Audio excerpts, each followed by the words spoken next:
تو وہ لوگ خدا کی مرضی کو ان کی نظر تھی، وہ یہاں بھی کامیاب تھے وہاں بھی کامیاب تھے۔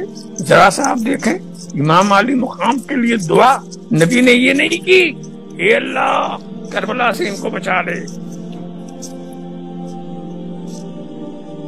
اے اللہ علی کو شہر سے بچا لے۔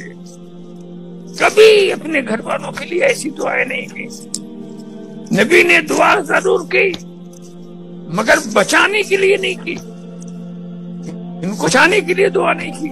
دعا ضرور کی مگر بچانے کے لیے دعا نہیں کی۔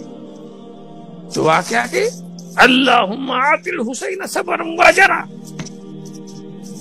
اے اللہ حسین کو صبر دے، حسین کو اجر دے۔ نبی جانتے تھے کہ صبر کیا چیز ہے اور اجر کیا چیز ہے۔ دنیا میں صبر، آخرت میں اجر۔ دنیا کے صبر کی یہ قیمت ہے کہ آخرت میں اسے اجر ملے گا۔ آخرت کا اجر جو ہے وہاں کی نعمتوں سے ہے، اور صبر کا اجر ہے دنیا کے حالات سے ہے۔ تو ان کو صبر دے اور اجر دے۔ ذرا سا دیکھیے، صبر کی دعا کر رہے ہیں، اجر کی دعا کر رہے ہیں، اپنے کو بچانے کی دعا نہیں کر رہے، اس لیے کہ یہ لوگ اپنے کو بچانے کے لیے نہیں آئے تھے، یہ اسلام کو بچانے کے لیے آئے تھے، دین کو بچانے کے لیے آئے تھے، رسول کی امت کو بچانے کے لیے آئے تھے۔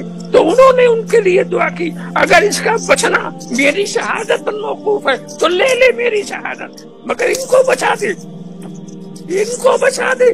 تو جس کو بچانے کے لیے آیا تھا بچا، اور ایسا بچ گیا کہ دشمن فنا ہو گیا، نہ حسین فنا ہوئے نہ حسینیت فنا ہوئی، دشمن فنا ہو گیا۔ اس لیے جس کو بچانے کے لیے آئے تھے خدا نے اسے بچا دیا۔ دیکھیے ان کے مزاج، دیکھیے دنیا کی مصیبتیں ان کے سر پر کیا تھی۔ مولا کائنات پروار کیا گیا مسجد کے اندر، کیا خوش نصیب وہ انسان تھے، پیدا ہوئے کعبہ میں، پہلی نظر پڑی تو چہرہ مصطفیٰ پر، تو شہید ہوئے تو مسجد میں، خدا کے گھر میں پیدا ہوئے، خدا کے گھر میں شہید ہوئے۔ کیا مگر جب پہلی تلوار پڑی تو ان کے منہ سے کیا نکلا تھا؟ فزت برب الکعبہ، فزت برب الکعبہ، کعبہ کے رب کی قسم میں کامیاب ہو گیا، کعبہ کے رب کی قسم میں کامیاب ہو گیا۔ تخت پر بیٹھنے پر کامیابی کی بات نہیں کی، شہید ہوئے تو کام میں کامیاب ہو گیا۔ معلوم ہوا ان کا اصل مقصود شہادت تھا، وہ مقصود مل گیا، کامیاب ہو گیا۔ اور اس گھر کے ہر بچوں کا یہی حال ہے۔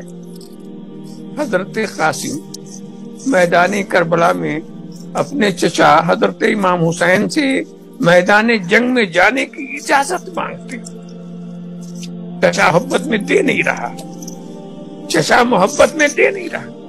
حضرت قاسم پریشان